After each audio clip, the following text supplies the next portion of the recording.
and welcome to TeachUp's latest webinar, How Can Teachers Foster Wellbeing in the Classroom? I have the lovely Joanne Robinson and Dr. Chris Willard with me today. Very, very fortunate and grateful. We're on time zones around the world today, so this is quite exciting. We've got morning, afternoon, and evening. So as we know, wellbeing is, it's so important in schools. And actually, often when I speak to head teachers, in fact, somebody today, we were talking about how often it can be a little bit as a sort of grey area and quite confusing because everybody talks about well-being. People often really don't know what that means in an education setting and specifically in the classroom. And we were sort of joking about it's not just lunchtime yoga and some breathing, and there's a lot more to it, and strategies and practices. So that's why we're so fortunate to have Jo and Chris here today to share their expertise with us. So really, when we were talking about this particular topic, we were saying that often strategies in schools involve whole school implementation or involve external support. So the sort of question we posed when we were coming up with the idea was really, what can teachers actually do on a daily basis to improve the well-being of their students?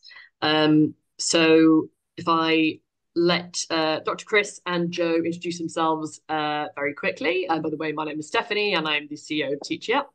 Very, very pleased to have everybody watching today. And Chris, if I start with you. Sounds good. Thank you so much. It's an absolute pleasure to be here and an honor. So my name is Dr. Chris Willard. I am a former special education teacher, although the last 20 years or so, I've been a clinical psychologist. I do a lot of writing books. I work in the mental health field directly with students. I do a lot of consulting to schools, so international schools, local schools around the world, that kind of thing. And I'm also on the faculty at Harvard Medical School, where I've been for the last 10 years or so. So I do a lot of different things, and I'm excited to talk about more ways of supporting well-being for both students and the educators who need it at least as much. So here we are. Brilliant. Thanks, Chris. And Jo, I'm very grateful because Jo is a former colleague of mine, so I'm very happy to have her here join us today. I'm delighted. Thank you, Steph. So I'm Joanne Robinson. I'm an education consultant. I work with teachers on lots of different aspects of training. I'm particularly concerned with how we can support teachers with practical strategies in the classroom, things they can actually take forward into practice so they can see that they're making a difference to the pupils that they teach. And I believe really strongly that the teachers are at the centre of everything that we do. And we need a really clear teacher-centred approach to how we train and support educators, because it's the best thing to do for the pupils as well. So thank you very much for having me. The first question we asked is, why is well-being so important? We've heard a lot about pupil well-being over the last few years. And I think it's since COVID, there's been a really strong interest in why we should be fostering well-being for our pupils in school. And I think one of the most sort of straightforward and possibly obvious answers to this on a very simple level is that we want pupils to be well in themselves. We want healthy pupils who are happy in school, and we want them to enjoy school as well. But I think it goes beyond just that. That's kind of like the surface reason. So would you move it on? Yeah. And in order to kind of foster this sense of well-being, we do need to think about the needs of pupils and the basic needs that pupils have too. It's really important we kind of understand in schools that there's an expectation that pupils arrive at school having had basic needs met, so that they've done things like they've had breakfast, they've had something to drink, they've slept the night before. We anticipate that parents will have taken care of those things. And I think there's got to be a bit of an understanding that maybe sometimes that hasn't happened, and there's things that schools can put in place to help support with that too. But in order for pupils to be able to learn and kind of have a sense of well-being, to be able to spring from that and learn, they need to have those fundamental things in place. So I think right at the very base of any discussions of well-being is around basic needs. And I think that ties in nicely with some of the other things that TeachUp kind of look at in terms of safeguarding and the way that we protect children in education too. You're right to move that. So why is wellbeing so important? And certainly from a teacher's perspective, we want our pupils to be able to develop as learners and understand themselves as learners, because we want pupils to become lifelong learners, that they're going to take the skill sets they kind of cultivate when they're in education and be able to apply those as they continue to develop through life, professionally, going into the workspace, in their everyday lives as well. So it's really important that we're kind of fostering self-regulation in pupils around the way that they learn. But they can't do that if they don't have the fundamental needs met and a sense of well-being in school, because those things will provide a burden to them that would impact on cognition. So when things are difficult or challenging, they're going to experience emotions that they then have to kind of deal with. And that can all make learning really difficult. So for schools' perspective and teachers' perspective, why is well-being so important? Because without it, we can't really expect our pupils to learn in the way that they would and to meet the potentials that they have. That's why it's so essential. And it's something that, of course, we've seen through that pandemic period. And I'm still hearing stories from schools now about the impact of that. So starting looking at how we can create well-being in school is a way for us to help our pupils to become self-regulated and better learners. Okay, so I think it's passing to Dr. Chris. Absolutely. And I mean, the joke sort of slide I often share is one a student once sent me, which you can say here. It says the student paradox, and we can click ahead, right? It says pick two. You can have good grades and good friends, but then you get no sleep. Good friends and good sleep, you're failing your classes. Sleeping grades, you have no friends. Doing all of these is impossible. And yet, of course, what we know is that this is only a fraction of our students. As Joe was saying, like, we hope our students are fed, but we don't know. We hope that they're, have some stability and predictability at home, but we don't know. There are so many other variables and factors that may be impacting their functioning, that may be impacting them physically, mentally, socially. And so what we want to do is kind of take that into consideration in terms of thinking about the ways that stress is potentially really impacting them here. So we can bump ahead here, another slide. So I'd like to do a little demonstration of what happens in the stress response. So I'll invite people, if you want to just make really tight fists like this, and first noticing how your mind and body feel as you do this, open or closed, awake or asleep. How well you could work like this, and then just let go, and then just kind of crumple over in your seat like this, which hopefully we're keeping you awake. You're not kind of crumpled over already.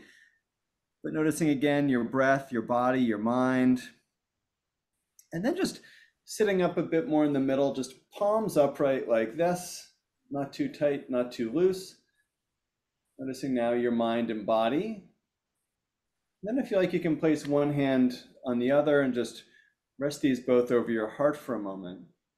And what I'm inviting us to do, if we want to advance here, are explore a few different ways that we basically respond to stress, right? Our ancestors maybe have this response from being chased by tigers, and even though school is very stressful, hopefully there's no wild tigers out loose in the school for the adults or the kids.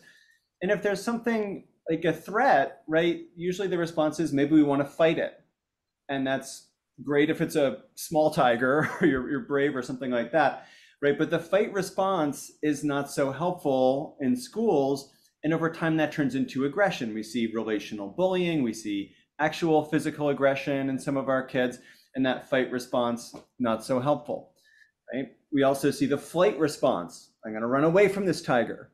Now, the more kids flee from and avoid whatever the stresses are, the more we adults do that ourselves, right? I'm going to flee from the test or the deadline, right? It doesn't go away. And actually, we know that the more we avoid things, the worse the situation gets. That avoidance only contributes to more anxiety. And we know 1 in 3 students by the time they're adolescents is going to be struggling with an anxiety disorder. And that's part of dysregulated emotions, dysregulated stress. So this is fight or flight. Then we also have more of this, which you might call freeze and faint or freeze and forget it. And over time, right, that's just sort of burning out, sitting in the back row of the classroom, disengaging, in other ways, kind of spacing out. Over time, that turns into like a dissociative traumatic response or into what we might call a learned helplessness model of depression. And so these are the ways that stress really does impact our mental health. The other things that happen are in any of these responses, whether it's fight or flight or freeze and faint, is that, as Joe was saying, our emotions impact our cognitions. So that we have our amygdala is this really ancient part of the brain. When that's active, like the alarm system, the blood's actually flowing out of the prefrontal cortex here, which is where actually we're sort of our best selves. Our executive functions are in the prefrontal cortex, where we plan things, where we pay attention, where we manage our impulses, where we see the consequences of behavior. And if that's not working, then you see some of the struggles and behaviors that kids have and the lack of emotional regulation. We also, on the sides of our brain, that tends to be the insular cortex, where we have more of our social and emotional intelligence, so that when that shuts down, actually kids are unable to take perspective, right? Everyone and everything looks like a threat. The teacher who says, oh, come see me after class, you didn't go so well. It's like, oh, they're trying to ruin my life, right? That kind of response becomes automatic, right? Can't take other people's perspective, also can't regulate their emotions very effectively. So these are some of the ways that stress then contributes directly to the emotional dysregulation that a lot of us are seeing in our classrooms. And even if it's not acting out in behavior, right, we know that they're really suffering. I think especially since the pandemic, although this mental health crisis was growing actually before that. You also see the breath get dysregulated and things like that. We get sick more often, our immune system shuts down, get those kind of mysterious stomach aches and stuff like that for a lot of kids and a lot of adults too when we're stressed out. Now, the good news is that we also have other responses. We have what we might call the attend and befriend responses. These are actually also wired into us through evolution. And when we're in more of this, we can call this attend and befriend, or we can actually call this mindfulness and compassion or self-compassion. We get kind of the opposite effect. The amygdala, that alarm system, the blood flows out of there, so it shuts down. It's now flowing into the insular cortices. Emotion regulation is working. It's flowing into the prefrontal cortex, executive functions, planning, executing things, managing impulses, all of that. That's now working again. Emotions are fully working to our advantage. So just by changing, out of this fight or flight, maybe we call this the red zone if we're in, what's the zones of regulation curriculum, or this is more the blue zone. This is more the green zone, the Goldilocks kind of spot right in the middle. When our thinking caps are activated, our bodies and brains and our relationships are really at their best.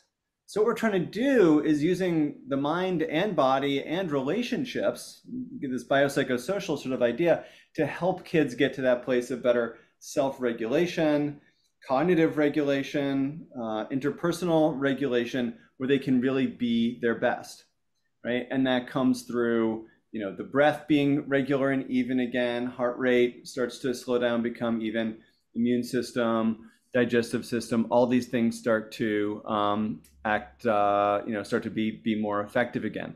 So what we want to do then is think, how do we help kids get to this green zone or get to this in-between Goldilocks space? And that really is through some different kinds of emotion regulation strategies. So with that, I'll pass it back to Jo, and she'll say a few words, and then we'll kind of continue with some of these practices and exercises we can do ourselves and with the students. That's brilliant. Thank you very much. So thinking then a bit about how we can actually support pupils' wellbeing within lessons. So things that teachers can do. And I'm very conscious, one of the things we don't want to do is place extra burden on teachers. But that said, I do think teachers are really concerned with doing the best they can for pupils. And I think it's about setting a trajectory of travel in picking up some of these practices and adopting some and trying some things out. You're not going to need to do everything at once. It's just committing to trying to apply some of these things so you can start to make those differences. And hopefully it also makes a difference to you as the teacher as well. So we're going to talk a bit about emotional regulation. When I know Dr. Chris was just sort of touching on it then as well. It's about encouraging pupils to start to recognise the emotions that they're having and having a kind of repertoire of strategy that they can use to help them to manage it. I do think it's quite complex. And I do think there's a lot of factors that can impact on this that can make it very difficult for some pupils. And that's why I think having teachers with more knowledge about the idea of emotional regulation, it's something that maybe in the past we haven't really thought about how we teach around emotion, how we explain emotion to pupils and the part that emotion plays in our classrooms. But actually, by having a bit more knowledge about it, we can really start to make difference in the lives of some of these pupils. And as Dr. Chris said too, we know that anxiety is one of the most common emotions. The balance between good and bad emotions in school it's pretty equal, but anxiety stands out as a real core emotion that many students will experience at different points in their academic lives. And I think that's why we should be thinking about what can we do to try and alleviate some of that. Okay. One of the suggestions is around creating a sense of control. And how we do that is helping pupils to actually think about the goals they're trying to attain for themselves. And so it's bringing into this meta language, this metacognitive language of understanding learning and how we do learn as a process. And in terms of goal setting, by having the pupils thinking about their own personal goals that are very much part of process rather than outcome. So rather than talking about attaining a certain exam result, a certain level at something, actually thinking about the processes that go into making them successful at something, that's the part that we really want to try and focus goal setting on, because it's attainable, it's regular. Because one thing, I know I'm a secondary teacher, so I teach 11 to 19-year-old pupils. And often an exam, when you're teaching for, say, a GCSE exam, it can be a 2-year process. An A-level exam can be a 2-year process. So it's a long time until that outcome. Whereas we want to look more regularly at goal setting within the processes of making them good learners in your subject and your topic, so they can feel that regular achievement. I think having some clear structure for lesson activities, really thinking about the outcomes you want to achieve as the teacher and ensuring that activities are meeting those outcomes, which sounds really straightforward, but sometimes that's not the case. I think being reflective as a practitioner is very important to this cycle of creating wellbeing in the classroom. And finally, creating some choice for pupils where it's feasible. I understand that obviously with curriculum restraints, sometimes we haven't got that amount of flexibility in the things that we can do. But if we can try and build some choice so they can take autonomy and feel like they've got some control over the things that are happening in that lesson, these things can all help towards sort of alleviating some of the anxiety. Okay, Steph. A really important point, and something that sounds, again, quite straightforward, but having watched a lot of teachers, having, worked with a lot of teachers, it's not always that natural to look at process and praising process over outcome. So we're looking at congratulating pupils for these, like Chris was saying, the executive function sort of part of learning, that they've planned really well, that we can see they've put effort into studies, that they've organised themselves well with something, rather than looking at an outcome. And I know that in Growth Mindset, Carol Dweck writes about quite broadly about this idea that we praise process and look really carefully at the effort being expended rather than outcomes. Because at the end of the day, that outcome for that exam, that topic is a finite piece of work for that particular subject at that point, and then they will move on to something different. Whereas the processes behind the learning is something they will transfer onto further learning as they go into higher education, as they go into their professional lives. And that's the thing we really want them to be more cognizant of. And that's why we're talking a lot about metacognitive process now. I know in teacher training we do this a lot. It's around this, it's around understanding themselves as learners. So praising that process is really important. Reframing failure as well. We're trying to take the emotion out of failing and what failure is and what failure means. Failure is part of learning. And it's very, very rare to ever meet somebody that's produced something perfect at the first attempt they've made at it. They've gone through a cycle of this process where they've made mistakes, they've learned from mistakes, they've applied those mistakes, they've applied the learning from those mistakes.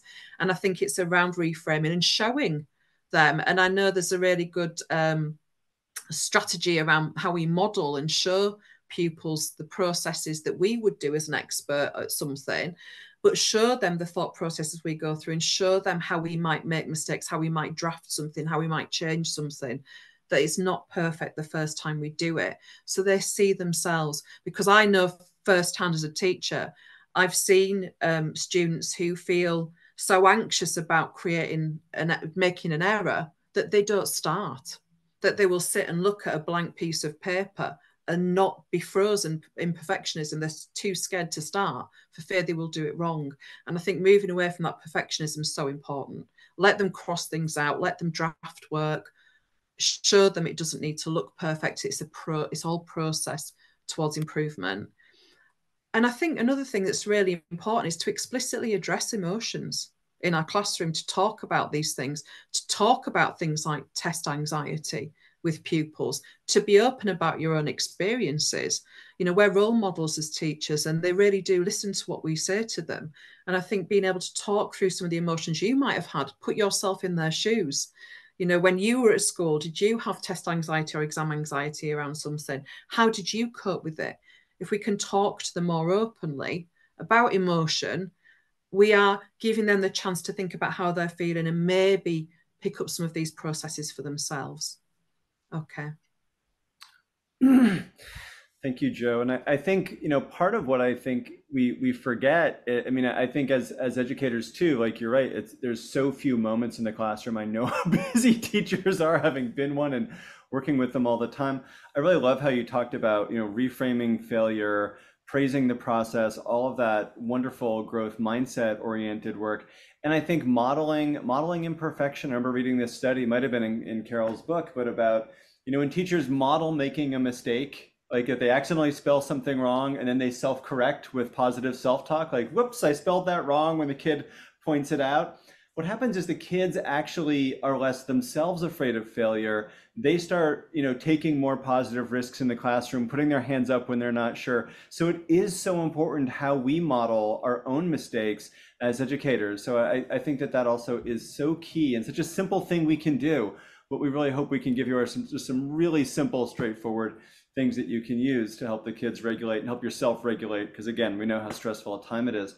So one of the things I think we probably all hear about is like, breathe, breathe, breathe. And as my own son, told me, like, breathing is boring, I'm never going to breathe again. And the good news is he is still breathing.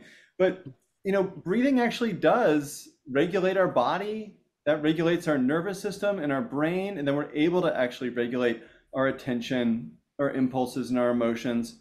And again, you can see that right when you're like this, it's really hard to breathe. So what I'll say to kids is that if you want to reset your whole system, just like when your game system isn't working, what do? You restart it, right? We have a reset button as humans. It's in the bottom of our lungs. We have to breathe deeply and slowly to hit that reset button. And it actually really is. We have different nerve endings in the top and the bottom of our lungs. So you breathe shallow, make yourself panic. You breathe deeply.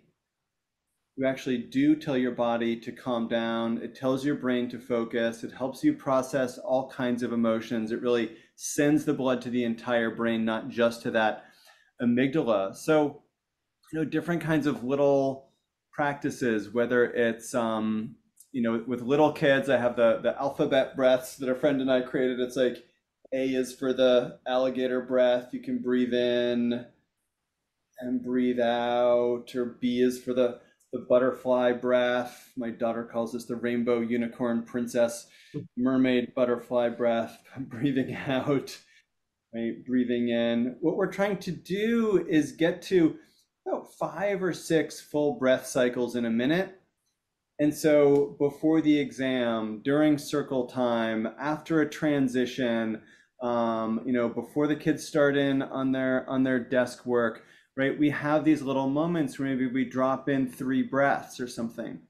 Another favorite is I've got a mug here with my coffee in it, but hot chocolate breaths, like breathe in smelling, blow out, cooling off,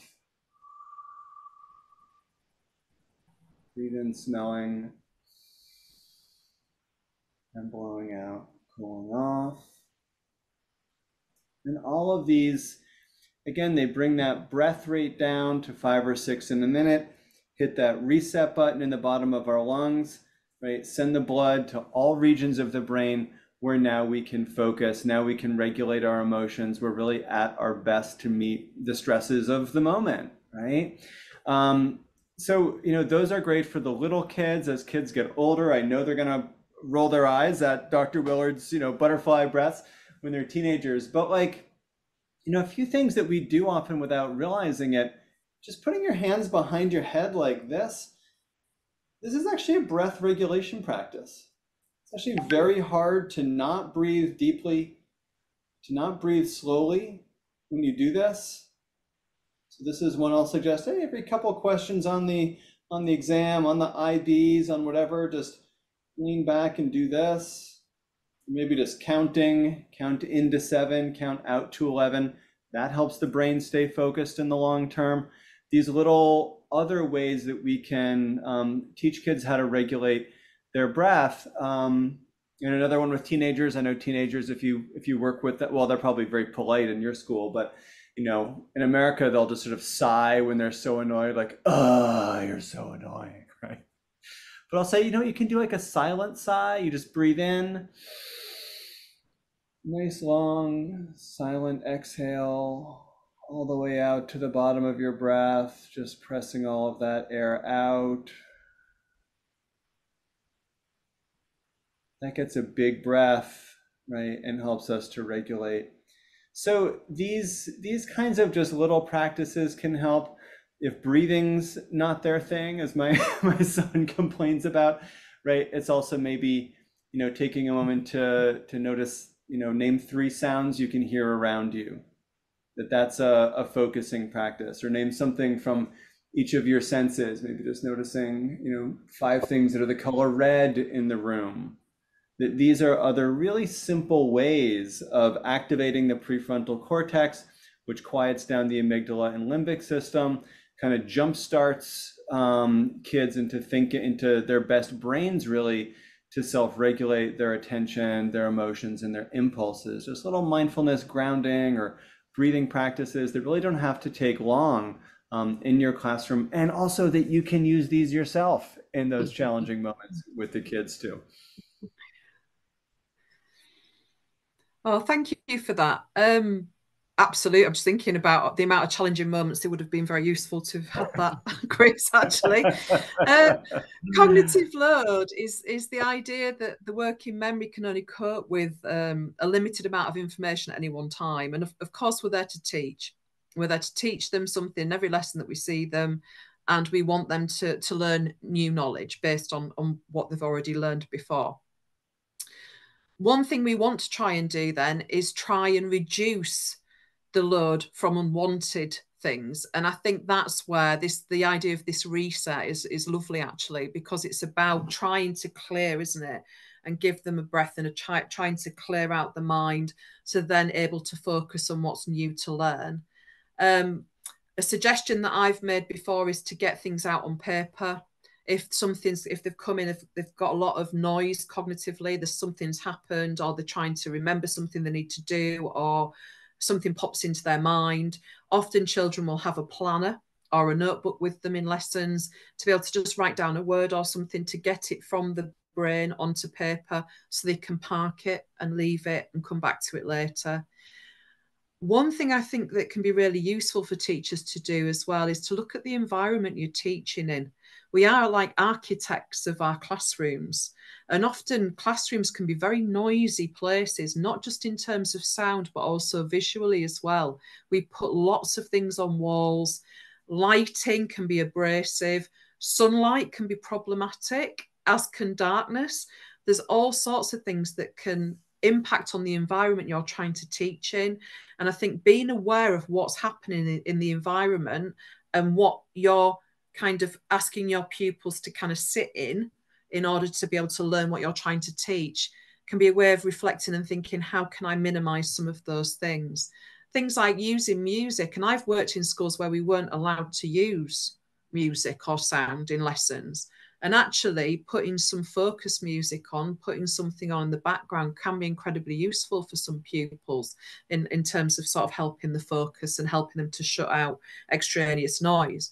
But in terms of the kind of lighting and the visual displays, I always think about how we choose to work. If you were going to sit all day in an office, what would you want that office to look like if you were going to sit and try and learn something? And chances are you wouldn't want massive bright displays everywhere. And it's not to say we don't want something, but do consider what's actually helpful to the environment and what might be creating more of a problem for some of your pupils. And again, as always, it's that careful lesson planning in terms of actually how much are we going to try to introduce in one go as well. Okay, thank you, Steph. One thing that can be really helpful too, and I'm coming at this, for, as I said, from a teacher of older children, we make a lot of assumptions about what our pupils know and what our pupils can do. I think everybody's guilty of that. And that's why we try and invite teachers to be reflective about the practice and about the pupils in front of them. Because actually, one of the simple things we often tell our pupils to do is to ask us if they need help. So we'll say to them, please tell us if you need help, if you know, ask us, come and ask us.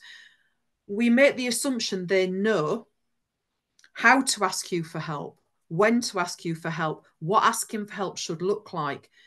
And also, it's that social anxiety we get, especially with teenagers, about how does it make me look if I ask for help too? And so as a teacher, have you taken them through what does asking for help actually look like in your classroom? When should they ask for help? What could that help be? And I think sometimes rather than just go, you know, ask me if you need some help, to take a second to break that down. When will you ask me? What might you ask me about? Is there a private time to ask? I.e., could you come at the end of a lesson if you don't want to ask for help in front of peers? I think consideration of that can be incredibly useful. And I think Dr. Chris has got some further things as well about how we might encourage pupils to ask for help. Yeah, absolutely. I mean, to me, I think a lot of it is modeling ourselves, asking for help. Like if we have a co-teacher, right, asking them for help. I mean, so much I think just really does come down to more effective modeling, basically, and normalizing and reading literature about people asking for help, and talking about what it really does. And I think one of the challenging things too is that it's often the kids who least need the help that feel the most entitled about asking for help. So it can be a challenging, but we can't, I think, emphasize enough, kind of as you're suggesting too, like the praising process, the asking for help, the praising asking for help, the modeling asking for help. All of those kinds of things are really important, and even giving kids, points for coming for help, maybe a little bit of extra credit if they come meet with us, that all those things actually make a huge difference. And so I think, kind of thinking too about in general teacher well-being as we start to kind of pull back a little bit toward the macro again here. So, to me, I'm a believer in what we call like the biopsychosocial, right? What are we doing to care for our bodies? What are we doing to care for our minds? What are we doing to care for our relationships? Because all of these will then in turn care for us and care for our well-being, mentally, physically, socially, and relationally. And that is also how I think about student well-being. And again, the more we model these things, right, the more that translates to kids as well. So the teacher well-being, right? no one wants to go to school with a stressed out, burned out teacher. Like that sounds, like that kids can't learn in that environment, right? We're modeling also, what, I need a few breaths, or, I'm talking about what I do for self-care with students. Like I get exercise, or I meditate, or I spend time with friends, or I listen to, comedy albums, or whatever it might be for me.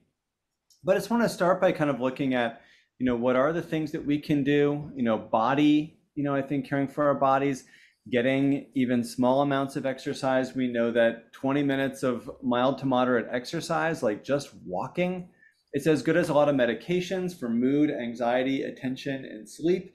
And actually kids, I found a study recently that said kids, like test scores go up if they just get even 5 minutes of getting their heart rate up, like before the IBs, before the SATs, things like that. So exercise is huge for all of us. And it can be, as educators, hopefully we're standing up and not just lecturing from our desks, but that kind of thing does make a difference.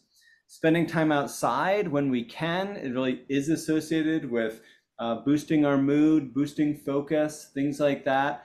Encouraging you as an educator to get up and move, get those steps in, but like have some of the meetings, whether it's with kids or with colleagues, like while you're taking a walk, whether it's even just a walk around the school, right? Walking for your phone calls, things like that, being aware of your posture, right? We told the kids, or when I was growing up, they were always telling me, sit up straight. I was a terrible sloucher, but it actually does make a difference. How we hold our bodies actually impacts our mood, impacts how well we receive feedback, impacts, sort of getting us out of that freeze and faint position and into a position where we're able to truly do our learning, as silly and superficial as it might sound from time to time. So these things make a difference. Trying to eat a little bit more healthfully. I made this chart a few years ago in an article for Mindful Magazine, but about we can't eat like perfectly mindful at every moment, but rather than mindlessly eating past full and ignoring our body's signals, right? Trying to really listen to our bodies. What is the moment we become full? Rather than eating just because our emotions tell us to eat, we're sad or we're bored or we're stressed, right? Oh, my stomach is growling. That's why I need to eat. Rather than just eating at random, right? Trying to enjoy other people's company, know when our next meal is coming from, eating meals that are nutritionally healthy, not just that are emotionally comforting, and hopefully a little bit of a balance of the two, right? It doesn't have to be like all kale all the time or anything like that.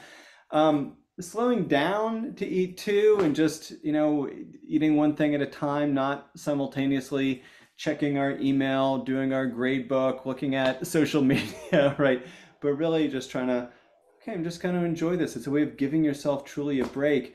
And also sometimes it can be helpful in terms of kind of increasing our gratitude to think about where our food comes from. So a few ideas on the eating front. Sleep, which we know our kids are really not getting enough of.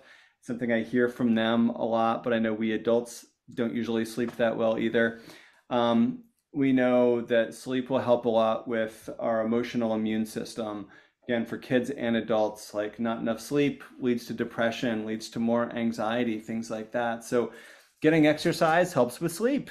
Eating healthfully helps with sleep, especially, our body knows when to go to sleep a couple hours after we eat and exercise. I travel a lot for work. I'm, just got back from Asia actually yesterday, and like just changing your eating times is actually the best way to recover from jet lag. So having a regular eating schedule helps, avoiding stimulants, let yourself, kind of shower, bathe at night, have a bedtime for yourself, and maybe also a screen bedtime for yourself, a good one for kids and adults alike. And then sort of like a, cool room, maybe a white noise machine. Those things can be helpful as well.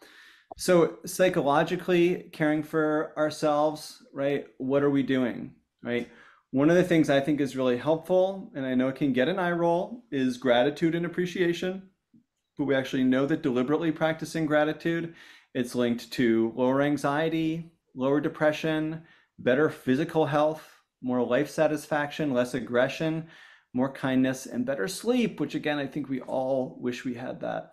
So whether it's like, practicing, like making lists, gratitude list at the end of the day, whether it's practicing a little bit, even in staff meetings. I think focusing on the positive. I know when I was working at one particular school, every Friday, what we would do is just go around, rather than in our staff meetings talking about, this kid's not doing this and this parent hasn't emailed me back. We would do that, but first we'd talk about, like, this kid did get their homework in and they stayed in school, and this kid's really improving their math scores, and this parent really is now more engaged, right? Talking about the positives as well as the negatives is so important. We also know that the number one way people actually connect and bond in the workplace is by complaining. And I'm sorry to tell you all, it's usually complaining about the boss is what people complain about. So give them something else to talk about, right? But having them talk a little bit about what's working, what's going well, it just lifts everyone's spirits a little bit than just focusing on the problem. We do have just as much to learn from discussing our successes as analyzing our failures. So keep that in mind for yourself, with your staff, and of course with the students too.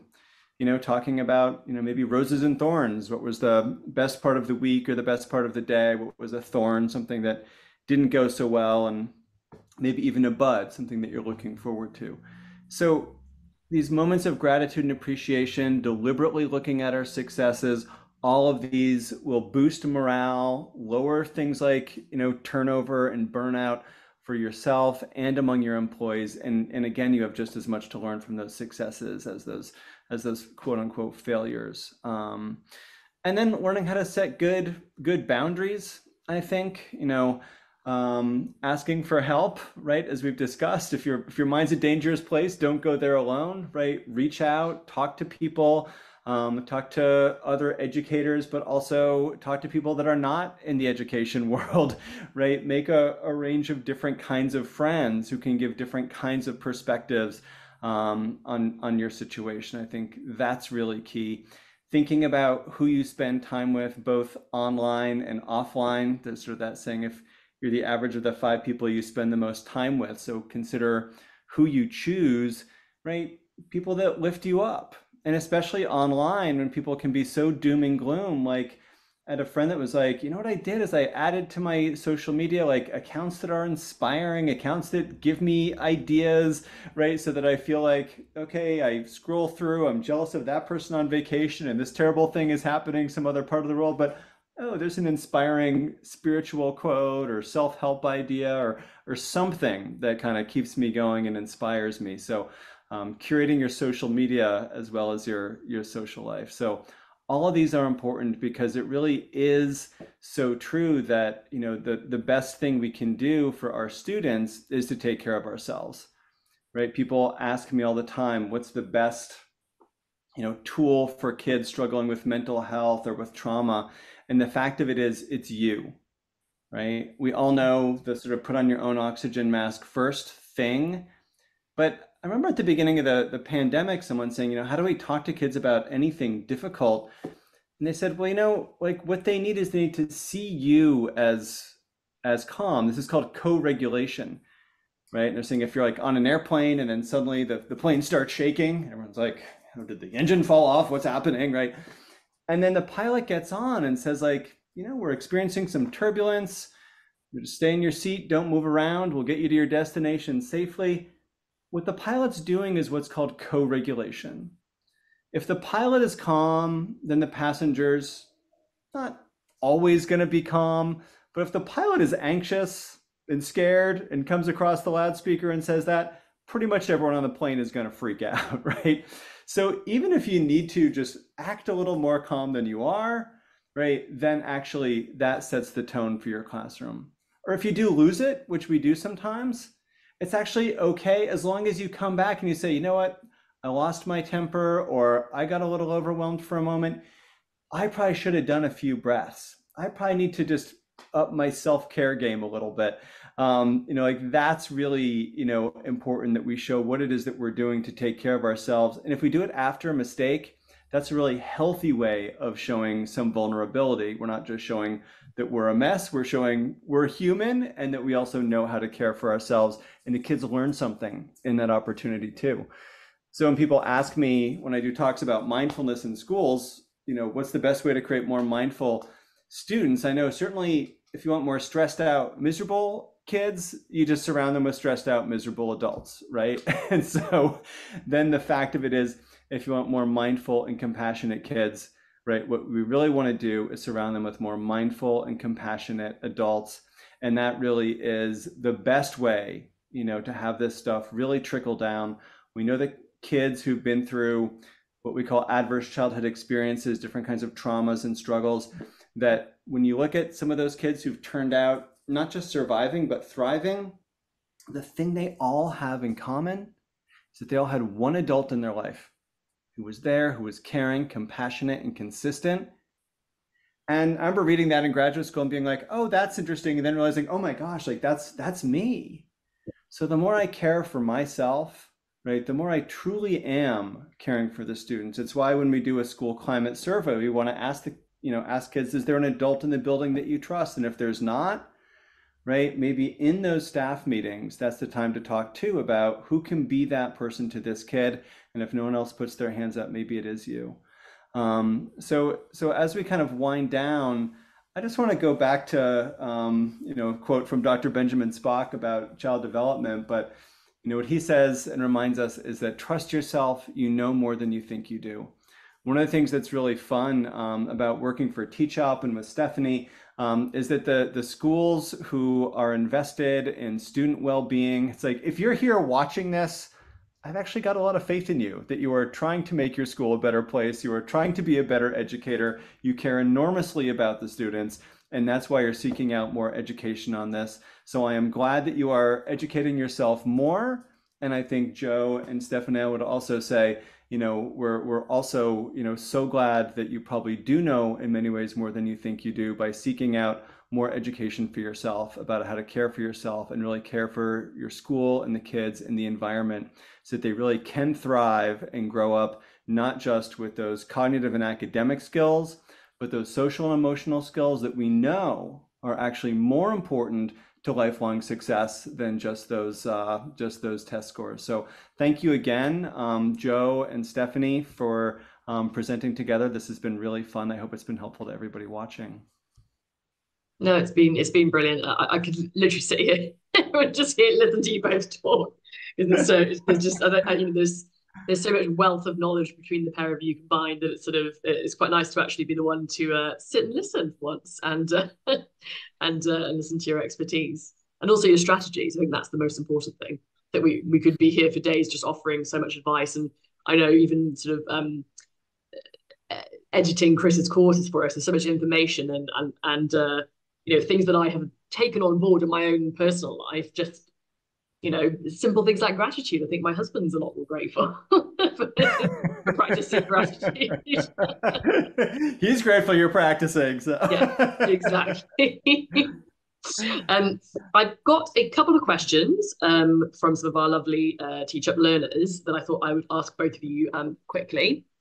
So I think one is very, very probably on the top of the minds of most of our teachers, is how can technology and digital media influence children's well-being, and what measures can be taken to ensure a healthy balance?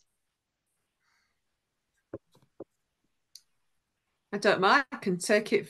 Do you want me to start? I think from the classroom perspective, obviously we were talking before about basic needs and sort of having the fundamentals in place in order for them to kind of cultivate this well-being.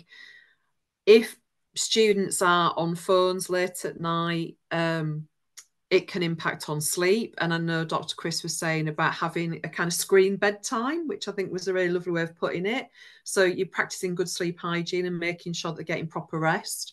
It's a really difficult thing because I hear a lot of parents saying, would it be safer to not let my child be on social media? Would it be safer to ban them from social media? I think that can bring its own difficulties too. I think having conversations around how to use it appropriately is really important. And I think a key issue, and something that I've had kind of mentioned to me a few times now, is around the impact on self-esteem too. And kind of the messaging that children can get from social media, and understanding a little bit, I think, about how it operates and the way that the world is filtered through various lenses and presented to us in a certain way. And obviously children may see things and think that that's an accurate portrayal of reality. And I think it's having conversations where you would challenge those things, and remind them that it's not. It just as we see production on television, we are seeing production here. It's not necessarily a true version of reality, and to be cautious. We want our pupils to be critical thinkers. We want our pupils to engage with the things that they're presented with and to consider different viewpoints. And I think it's no different when we're talking about using phones, using technology, and using social media. But anyway, I'll pass to Dr. Chris.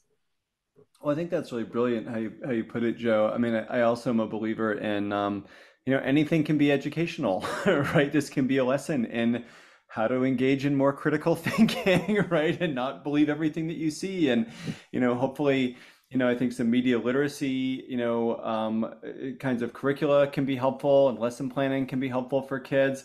And then more one-on-one conversations too.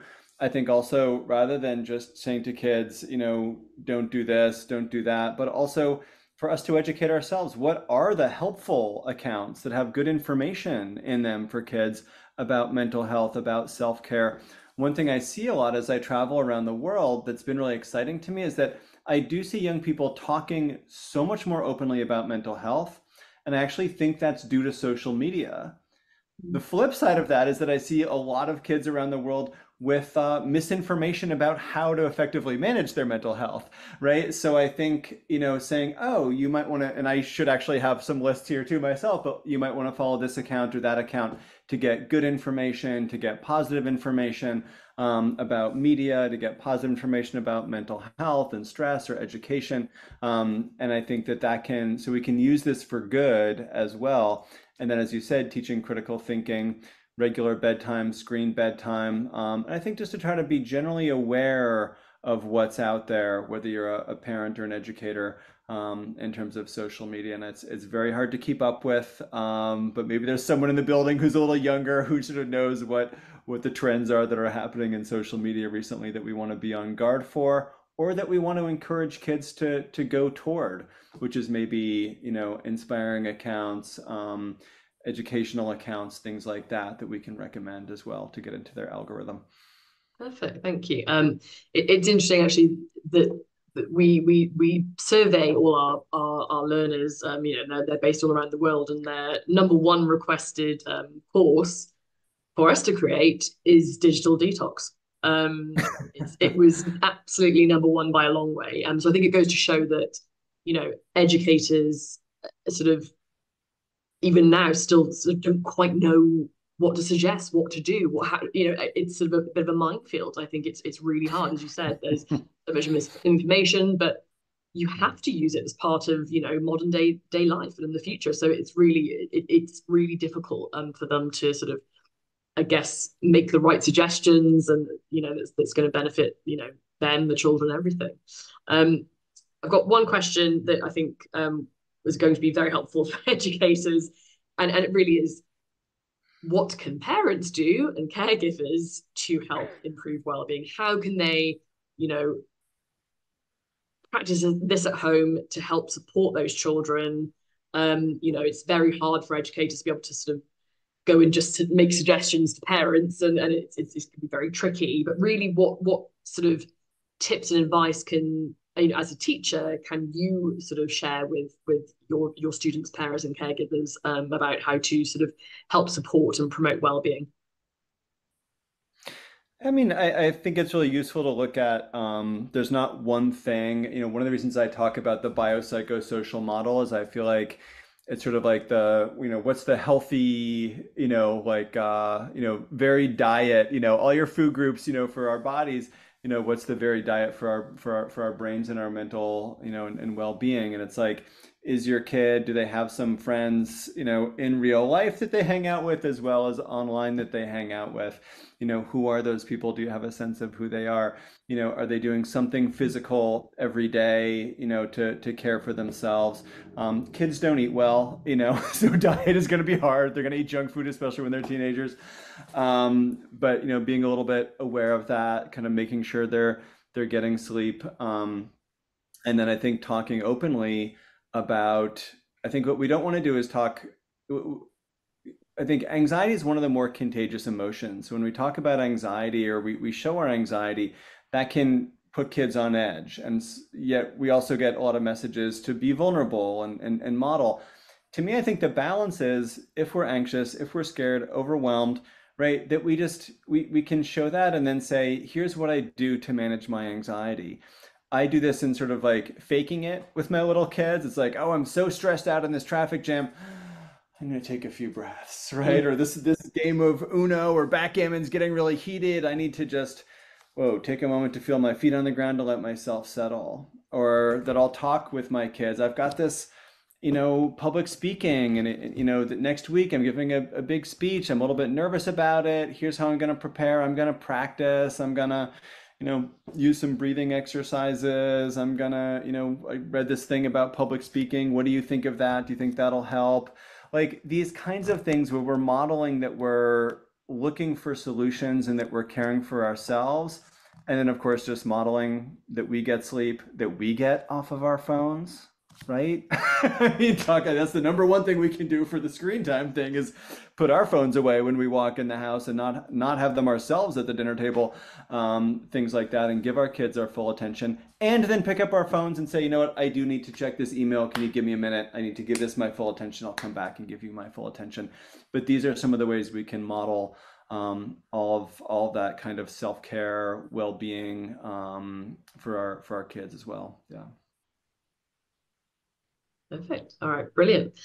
Well, a huge thank you to both of you. As I said, incredibly insightful. I think we really could be here all day.